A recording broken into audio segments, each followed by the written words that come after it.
Good day, podcast community. Pete Kane here, community builder and podcaster, and we got a special guest on the show. From across the United States, we are friends through a community called Certified High Performance Coaches, and she is helping women in their journey, and I wanted you to meet Christina. So Christina, tell our viewers who you are, what you do, and who you serve, and then we'll get into your story. Yeah, thank you so much, Pete. So my name's Christina, and what I do is I help women all over the world actually, and I help them find those beliefs that are stopping all of us, men. I actually work with men too, but primarily women. But those beliefs underneath our actions and our behaviors that are just stopping us from doing the things that we want to do in our lives, in our relationships, our work, our connection with our children, maybe it's even with money. So those things in our patterns are things that are out there that stop us. And through hypnosis and some of the other things that I do, those are the ways that I get to kind of the root of those patterns and beliefs that stop us, things that we don't even realize are happening. You know, I connect so much with what you're saying. I never realized how much all the thoughts that go through our head, I think it's like 12 to 60,000 thoughts. It's amazing. And that those thoughts are like old things that have happened. Yeah. They're how we talk to ourselves. How did you Right. get started in such an important part of a journey? Because I believe the mind can be very good, but you got to train it right. So how did you get started in that? Yeah, it can be a little sneaky too. Yes. So, I've always found myself in a mentorship role. I worked in higher education for 30 years, but it actually was a personal journey. I had found myself in extreme corporate burnout. I was going through some personal changes, a divorce, and so on. And I decided that I needed to actually figure out some habits and things in my own life that were happening that I didn't like. Just some patterns and some beliefs and things that I thought, gosh, why do I always think that about myself? Things that weren't very positive about myself. And actually I had done very well in my life. I was very successful. I had, 2 children that were thriving and doing very well. So from the outside, everything looked really peachy, really good. I was an A student and all the things that people would look at me and say, things are going very, very well, but I didn't feel that way. So at that point, I decided I need to go and ask someone to help me figure out why I don't always feel that way. So I just got real curious. And it was then I found hypnosis, and she very, very quickly got to some things that had happened, and nothing particularly, some things were bigger than others, but I thought, wow, those are things that I have believed about myself my whole life and have really shaped how I forged relationships in the corporate world, the way I took on maybe more work than I needed to, how I became a little overachiever and perfectionist, and even how I parented, made decisions about money, really shaped who I was up until that point. And at this point, I was 50. And I thought there are women and people walking around believing things about themselves that aren't even true. And they don't need to believe those things, because it had in some ways had made my life so much harder than it needed to be. And I had also pushed away support and things that could make my life so much richer. So it was really at that point I felt, gosh, I can bring all that corporate experience, but also I can help people shed things about themselves that aren't true and make life easier. And that's really what I wanted to do. Ooh. What do you think when I talk to people about personal growth, it's kind of almost like a foreign word. It's like, that self-awareness is so important in our journey.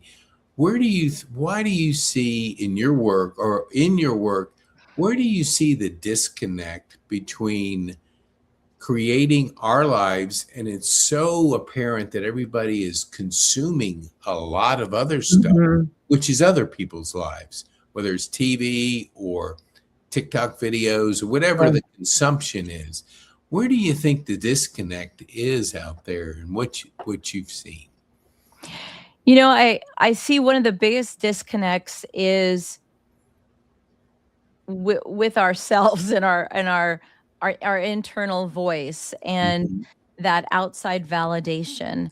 There's just so much reinforcement of you need someone to guide you, or that outside validation, or so much reinforcement that mm, gets us to doubt ourselves and not listen to our intuition, or that little voice, that little niggle that tells you, that's not right. mhm, And, whether it's through social media or something, or somebody that tells us, they made $1 million in 6 months, and you're going, wow, it's taken me a long time to even, be this successful or make a decision. And so there must be something wrong with me. So what I find when people come to me, and even my own journey, is that most of us think we have to work harder or do something or go seek mhm, a 5-step strategy, or go do something. And typically there's no more efforting we need to do. We typically need to find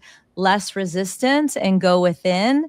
And whether that's some sort of internal voice or quietness, it's mhm, typically less noise and less resistance. And so most of my job is, where can I help us find less resistance so you can go within? Because we very, very often have such a strong internal compass. It's mhm. wonderful. And for many people, that might be their faith, it might be something else. But we have such great natural instincts, and we got to get back to that. Mm. I heard somebody share that between ages when we're born and 7, there's a lot of programming or a lot of habits that get Mhm. established. Do you find that some of your clients and the people you work with, those that's true, that it goes back to those real early years of our life? Yeah, it really does. So, what's fascinating is that between the ages of birth and 7 years old, we're like little sponges, and all these little comments, and we're observing everything so much. If you think about it, we learn to walk and talk and do so many things. That's why children can learn so many languages and do so much in those early ages. Our subconscious mind is all about absorbing, absorbing, absorbing, but we interpret things and absorb things at that age. And our subconscious mind's job at that point is only to keep us alive. It's not to help us Mm, thrive or be confident or any of those things. It's really only for survival. And what happens around 7 or 8 is all of that just goes into a vault and shuts. And we grow up, we become 30, 40, 50, we're these adults, but those mhm, beliefs at that point, they're stuck in there. And so almost all the work that I do is going back in there. And, mm, I'm working with an executive, people that are very successful, and we'll go back to a moment that a teacher, a third grade teacher made a comment, or someone on the playground made a comment and laughed at them for their shoes, or mom didn't pick us up on time for soccer practice. And it was really because mom was just came home from work and had to pick up a sibling or got stuck at a light. But the interpretation and the meaning was, I'm not as important. So it's only the meaning, and all these little things add up, and it's all about survival. So we're going back, and it's so wonderful because of neuroplasticity and the mm, ability to change the meaning through repetition and other techniques. We can go back in and find out what happened, or find out the meaning we attached, and change it and mm, give it a new meaning. And that's how we make such profound changes when we talk about those beliefs. And that's why sometimes as we get older, we'll say, why do I get so nervous? I know my business. I'm confident. I know what I'm doing. Why do I choke up when I have to go do this? Or why do I push the people I love away? Or why do I mismanage my money when I should know I shouldn't go do this or that? And we beat ourselves up and say, I'm just not good at that. When really it's grounded in maybe something much deeper. We just got to go figure out what that is. mm. I realized I was always into personal growth and reading books, but I was never into meditation or journaling. And it wasn't till I couldn't do certain things like running and playing golf, which was kind of like my meditation or Yeah. time. And I was forced to do something different. Now I journal several times during the day. I have 20 journals in the last Wow. 3.5 years, and I meditate. And if you would have told me that I would be a person that meditated because I have that active brain, Yeah. to say, you couldn't have paid me any amount of money to slow down and meditate, And but meditate. now Yeah. they're my two go-tos. What do you think, how has, when you mentioned burnout and then you mentioned, that transition, how did you, along with hypnosis, how long those strategy, did you do anything like journaling, Oh, meditating? Was yeah. there anything that really helped you connect with yourself? Oh, yeah, you just named a bunch of wonderful things. So, yeah, journaling, I think I have a whole library here of journals I could go back to as well. But, creating new habits and ability to just express, and we shove so many things down. So Mhm. that's probably one of the most powerful tools that you can use. But yes, absolutely. Journaling, and the reason is that it's not just about writing and venting, it's about reflection and being able to see, wow, I have a little bit more anger than I thought, or I'm frustrated, and then you're able to reflect and see back and say, okay, I can actually change this. And through writing is so powerful. So one of my favorite journal prompts for everyone out there is your name, I, Pete, I, Christina, feel, and just start writing. It might just say, I feel annoyed right now. I'm bored. I don't know what to write. But after a while, you'll find that just writing it is Mhm. something will come out. And after something comes out, you might even add just like when, and you'll have epiphany. You'll have moments that say, oh, wow, I'm starting to feel just like when I was this age or that age. Well, isn't that interesting? What are those dots? And you'll intuitively start to connect things and have Mhm. those aha moments. Getting out in nature, I was raised where it was work, work, work, work, work, work, work. And Mhm. anything that you do for yourself is really, I was raised to think it was pretty selfish and you shouldn't do those things and put yourself last, put everyone else first. So that was really something I had to relearn. And I don't think I'm unique. Depending on the generation, I think, luckily, I think this is changing out there, Mhm. due to the self-development, movement that's out there. Is, it's pretty healthy to go outside in the middle of the day and get some fresh Yes. air and take a walk.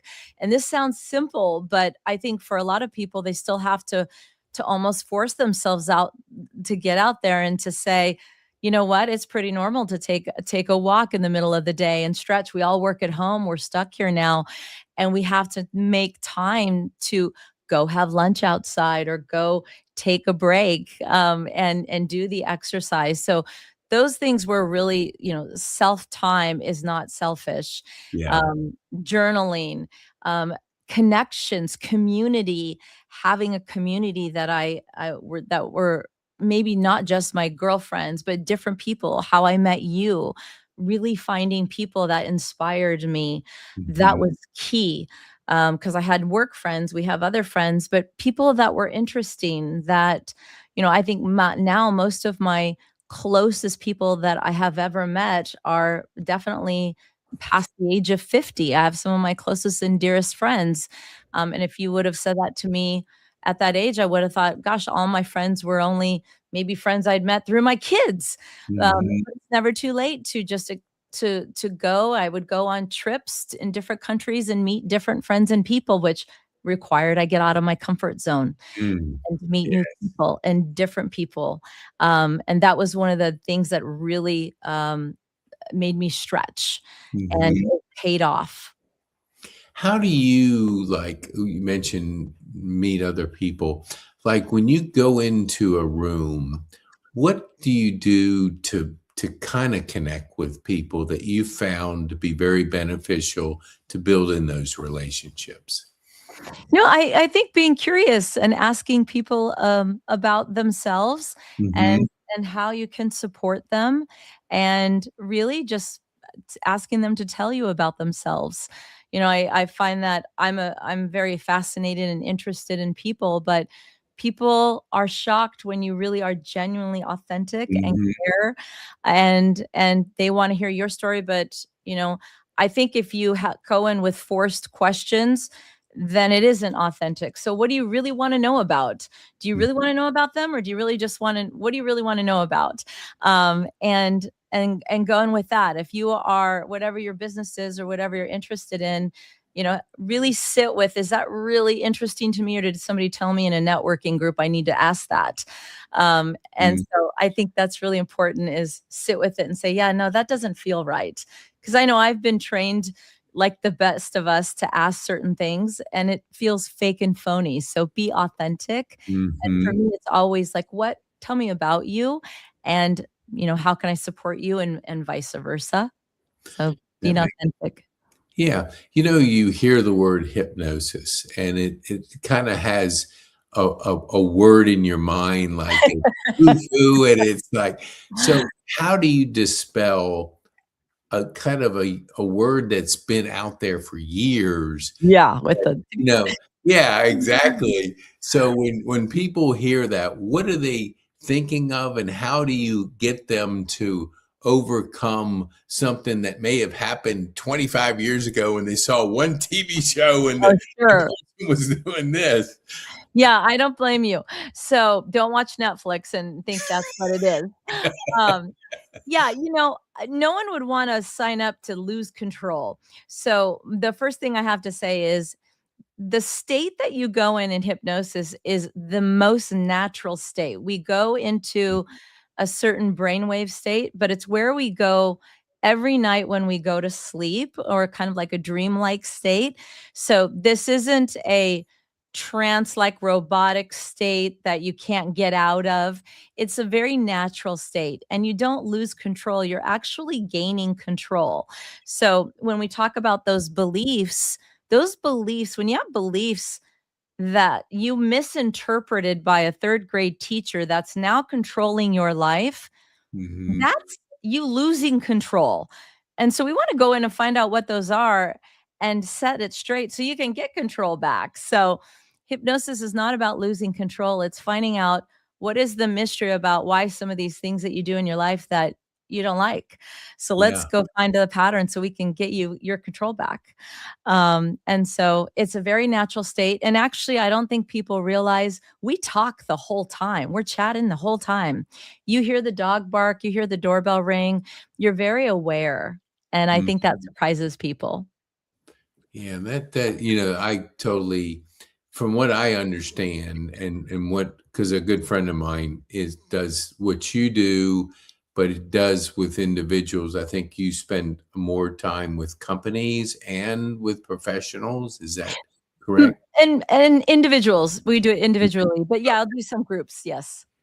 I want to go back to control because I had an interesting conversation with a person. He's a stroke survivor and Mm, he's 7.5 years out. And I got a Tesla about 90 days, 120 days ago, and it's self-driving. So mm, I've been able to get around, and it blew my mind the first time I rented a Cybertruck to get around to family, my granddaughters, and I had to overcome the fact that, I had to trust it, that it was gonna go where it was oh, intended to go. that's a But good once I analogy, yeah. did, I said, "This is the most amazing thing." But everybody that I'll let drive it, they'll say, "I don't know if I can let go of my control of something." So, is it kind of like control is our safety net that we hang on to, but it's not really, it holds us back. So It sure where do does, you find yourself yeah. when people say control? That where does it come from, and how do you get them through that mindset of Yeah, that is a the great world's analogy. out of control and we can't Yeah, yeah, overthink yeah, it? I'm gonna steal that one. So that's a great example. You know, it's all about feeling safe, and we need to feel it's our primal, our it's so primal to need to feel safe. And so it's a visceral need to feel safe. So, even I'll use anxiety, for example. Mhm, Typically, we go back to the root cause of anxiety. It's almost always going to be that anxiety is protecting the client or the person I'm working with from something it believes isn't, that mm, the anxiety is doing them a big favor by keeping them from doing something. It believes it's a big plus. Of course, it's not. It's usually very debilitating. But to keep them from going out and doing something and giving them a panic attack, it's actually is stopping them cold turkey from doing something.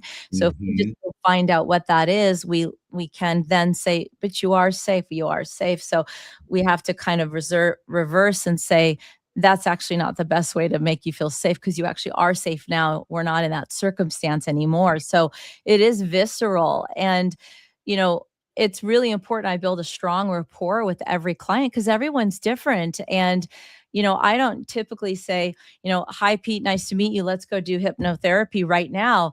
We typically have to talk a little bit and maybe even have one or two sessions first. I might have mhm, you listen to something to relax you, a couple for even a week before you go to bed a little bit, get used to my voice. Some people have a little bit more anxiety than others, and I'll be able to tune into that and figure out what your needs are before. mhm. But, I have clients that are even 8 years old, and where, cute little 8-year-old girls doing practically gymnastics while I do hypnosis, and she's can do it. And other people who have more anxiety, and we figure out a way to navigate and do it because everyone's unique and special. So we navigate it together. Yeah, that I love that. I had a therapist, and I've known him for a couple years, and when he was on and he actually spoke at my live event, he mentioned this, that therapy is like a relationship. Yeah. We all crave relationships, and if you go in with it, and I always went in with the dark room and sitting on the couch, and I Spotlight just on you. Yeah. totally didn't like that. But was when I paid for re therapy and I trusted the person, I got such incredible outcomes. Right. And it's like, so when he said it's a relationship that I have with my client that helps them, because, being a trained therapist, you're Sure. trained to help people. But I think we, in our minds, think of that old, room with dark and Oh, absolutely. and Yeah. it's like we say, no, I can't do that because that's weird. Oh, right, right. I've even had someone say, "Can I be in the room when you do hypnosis on my spouse because I want to make sure you don't, do anything that you're not going to make them do anything." I'm like, "Well, there has to be trust here, so, I'm not going to make them act like a chicken. It's not it's not a Vegas show." Yeah. What do you think? Because AI's been going for a few years, and you're hearing all kinds of people that. How are you using it to help you? Have you found it to be a tool that's Yeah. helped you in your work? Yeah, I have. So, one of the most impactful things with hypnosis is the audio that I create after every session. So, once we get to the root of the behavior that we want to change, so let's say that someone has an issue perhaps with relationships and wanting to connect more, or at work people aren't trusting, and they're wanting to have their team trust them more. So we get to the very root of it. I'll make them a custom audio, and Mhm, the subconscious mind responds to very powerful descriptive words that mhm, resonate with you, with the client, not me. So you don't want to hear what I have to say is, your team's going to trust you. So I really have to figure out what resonates with that client. So I'll use AI to say, this is what the client tells me would be really great for them to experience in their office or at mhm, home. And these are the words that they've used with me. give me more of these really descriptive words, because the more I can give their imagination to Mhm. imagine and really feel, the more they're going to be present and the more their subconscious will really respond to that. So really powerful descriptive words and repetitively over and over and over. And they have to listen to that audio at least 30 to 45 days every day. It's about 20 minutes. They can Mhm. even fall asleep, but that's how we rewire with Mm, neuroplasticity, and it just becomes their new truth. But yeah. that's how I use AI. I'll say, "Oh, that's a word I hadn't thought of." So, That is so good. Yeah, because I will find sometimes when I'm talking to somebody, they go, I don't want to, that's going to do this. They'll have some kind of sound bite that they yeah. heard, and it just, they run from it instead of testing it and playing with it Yeah. and figuring out how it can work. So if you had to mentor a 20-year-old Christina, Mm. what would you tell her based on what you know today? Well, that's a great question. I would tell her that trust the process, that every experience you have is leading you somewhere beautiful and great. Just Mm, trust. I think when you're young, you don't realize how everything builds, right? Everything mhm, builds and takes you on your journey. And I was quite impatient probably at 20 to just keep climbing the ladder. But yeah, um, looking back, it's like, I was right where I needed to be. mm. What kind of questions do you ask Christina to kind of that serve a future and a better self? Do you have a routine? Do you have something that you're consistently doing to kind of get better answers from yourself or discover more?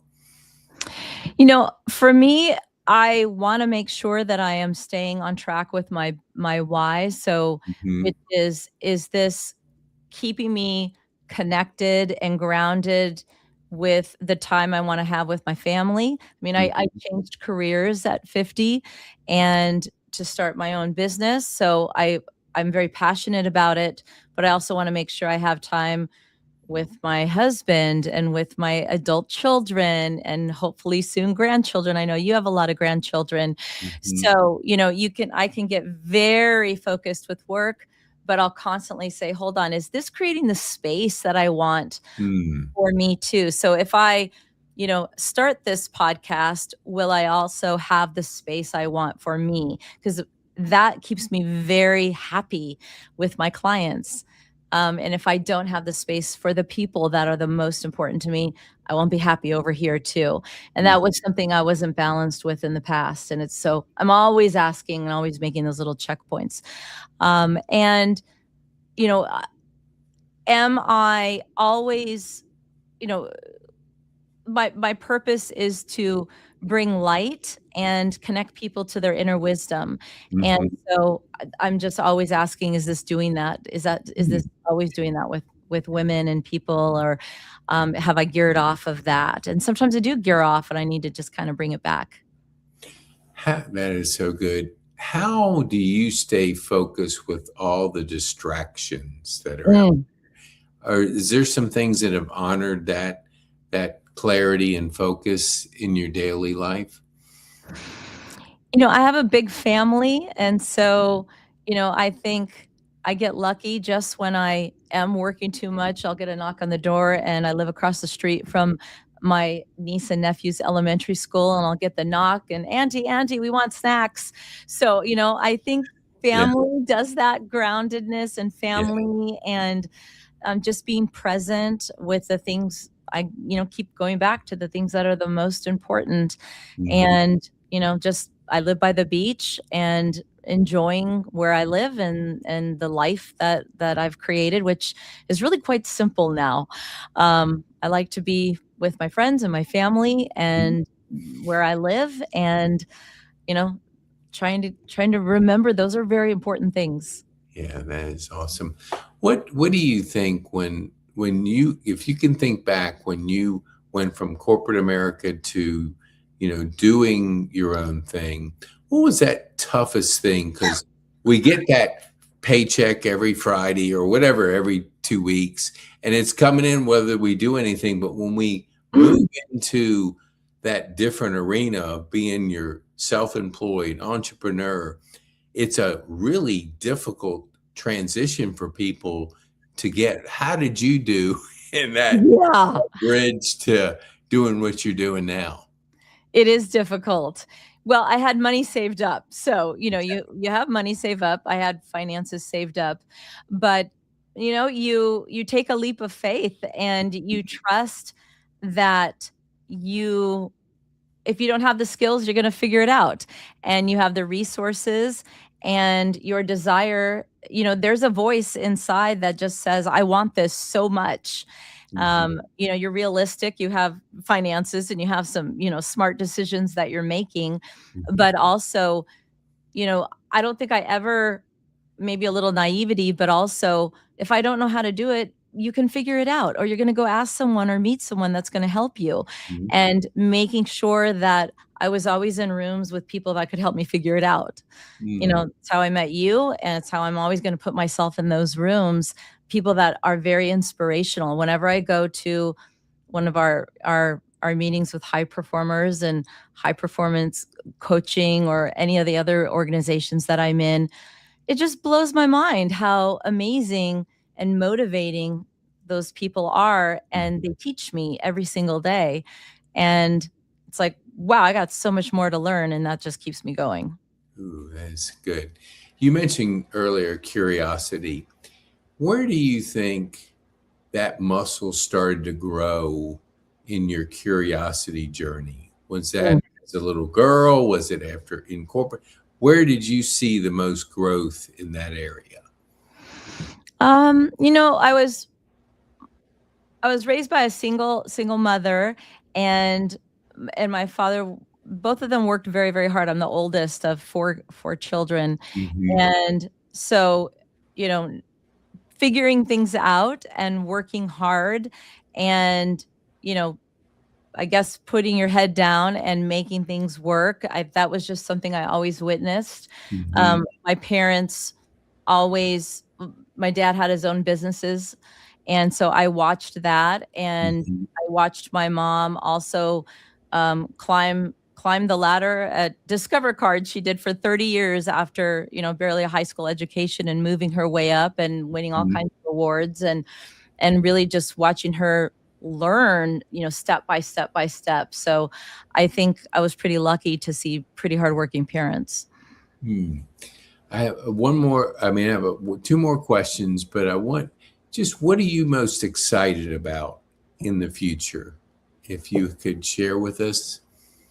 Yeah, I'm most excited about, I want to get out more in my community and Mhm. really, I've done so many things with people online and all over the world. And lately I'm just really excited to be more local and meet more people here and do more things here in my community, and do more groups and like hug and touch people and talk to them. And I want to write a book, and I've done an anthology and a chapter in a book, but Mhm. I want to write a book and share more. And I've been on a lot of podcasts. I want to have a podcast and do things like you, Pete, and just share more and talk more, but really spread myself more in my community. Hmm. That is so good. Tell our viewers, like, how can they get a hold of Christina? What would they need to do to get more of Christina? So on my website, ChristinaLWoods.com, but I actually have a free community every week. I do a little hypnosis and healing Mhm. every Thursday at 4 o'clock, and that is called the Reset Room. Mhm. And it's fun. I do like I said, 40 minutes every week. So it's Christina L. Woods / the Reset Room. You can join there. And I'm on Instagram and LinkedIn and everywhere you can find me as well. Awesome.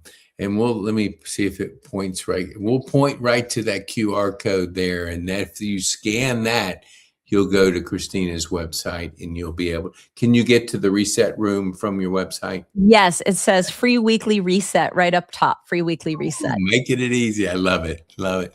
So what would be the one thing that you would want our viewers to take home from our time on this podcast? You have the answers inside of you. Trust that you do. You might not feel like you do, but it's not that hard to tap inside. You might need a little guidance, but you can tap inside and find the answer. So if you feel blocked or stuck, we can get that unblocked and unstuck. You have the answers and the wisdom inside. You really do. Awesome. Christina, I want to thank you for being a guest and being able to be available to share with our community. Thank you so much for your time and being on our show. Thank you. I really appreciate it. I had a lot of fun. My pleasure.